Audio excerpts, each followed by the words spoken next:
Hello friends, कैसे हैं आप सब। उम्मीद करते हैं आप बहुत अच्छे होंगे, स्वस्थ होंगे और मस्त होंगे। पिछली वाली वीडियो में हम लोग जो है कि वर्ग 15 के तत्वों के बारे में जानकारी प्राप्त किया था। वर्ग 15 के तत्वों में जो तत्व आपको आते हैं 5 प्रकार के, उसके बारे में हम लोग ने देखा था। वो तत्व आपको आ रहे थे नाइट्रोजन, फास्फोरस, आर्सेनिक, एंटीमनी और बिस्मथ। ठीक है।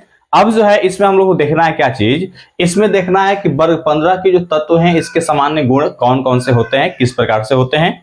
तो एक चीज आपको जानकारी के लिए बता दें कि ये नाइट्रोजन है, नाइट्रोजन का संकेत होता है N, फास्फोरस का संकेत होता है P, आर्सेनिक का संकेत होता है AS, एंटीमनी का S भी होता है और बिस्मथ का Bi होता है।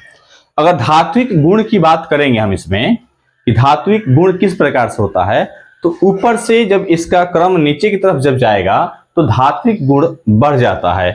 अर्थात जब ऊपर से नीचे की तरफ हम आएंगे तो धात्विक गुण होता है ना। ऊपर से नीचे आने पर क्या होता है, धात्विक गुण बढ़ जाता है।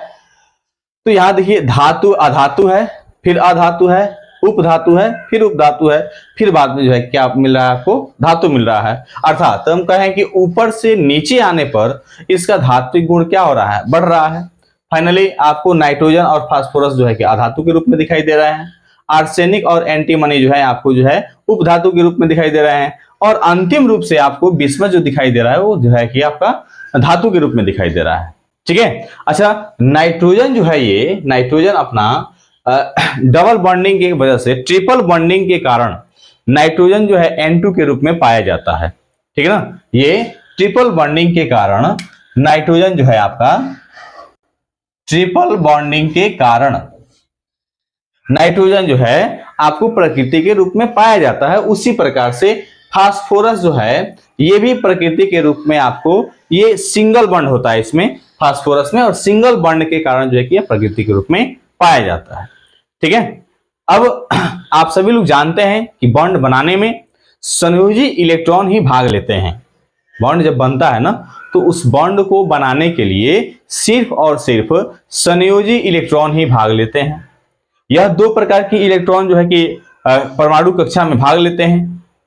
कौन कौन से लेते हैं आपको, तो एक वो होता है जो अंतिम कक्षा के इलेक्ट्रॉन में जो संयोजी इलेक्ट्रॉन होता है उसको संयोजी इलेक्ट्रॉन के नाम से भी हम लोग क्या करते हैं, जानते हैं। और उसके पहले वाला जो इलेक्ट्रॉन होता है, उसके पहले वाला जो कक्ष होता है उसको कोर इलेक्ट्रॉन के नाम से जानते हैं। जैसे हम बात करें कि कोर इलेक्ट्रॉन जो होगा आपको मान लें कक्षा K है यहाँ पे और कक्षा L है, तो ये इसका परमाणु संख्या कितना होता है, तो इसका परमाणु संख्या हो जाता है 7। ठीक है।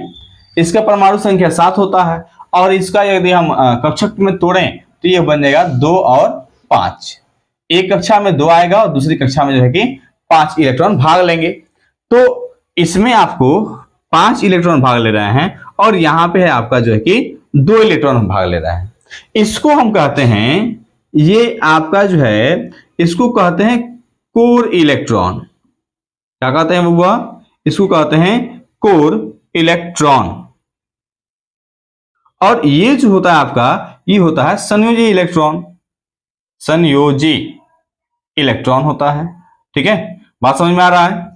तो क्या अब ये कोर इलेक्ट्रॉन बंधन बनाएगा, तो कहेंगे कि नहीं, ये बंधन नहीं बनाएगा, क्योंकि कोर इलेक्ट्रॉन में मात्र 2 ही इलेक्ट्रॉन दे रहे हैं। और नाइट्रोजन जो है 2 प्रकार के जो है अपने अष्टक को पूरा करने के लिए, यह 2 प्रकार की इसके नियम को कार्य करता है। पहला नियम वो होता है कि वह क्या करता है, अपना एक आयन दूसरे आयन को दे करके अपने अष्टक को पूरा कर लेता है।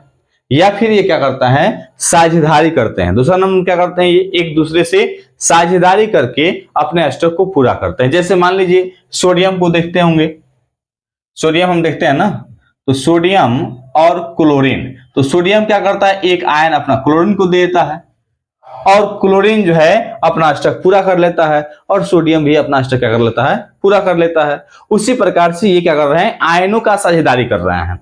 उसी प्रकार से यदि हम नाइट्रोजन की बात करें, यदि हम नाइट्रोजन की बात करें तो नाइट्रोजन जो है इसके पास 5 इलेक्ट्रॉन है और यहां जो है ये प्रकृति के रूप में आपको 2 ही इलेक्ट्रॉन जो है क्या करते हैं, 2 नाइट्रोजन आपस में मिल करके नाइट्रोजन का अणु सूत्र जो है पूरा कर लेते हैं। अब यहां से जब ये अपना अष्टक पूरा करेंगे, तो यहां से जब अपना अष्टक पूरा करेंगे तो ये क्या करेगा, ये 3 इलेक्ट्रॉन इसको ले लेगा और 3 इलेक्ट्रॉन इसको क्या ये पूरा कर लेते हैं। ठीक है, अब जो है हम लोग इसके इलेक्ट्रॉनिक विन्यास पे चर्चा करते हैं कि इसका इलेक्ट्रॉनिक विन्यास किस प्रकार से निकालते हैं और कुछ जो है इलेक्ट्रॉनिक विन्यासों को हम लोग देखने का प्रयास करते हैं। ठीक है,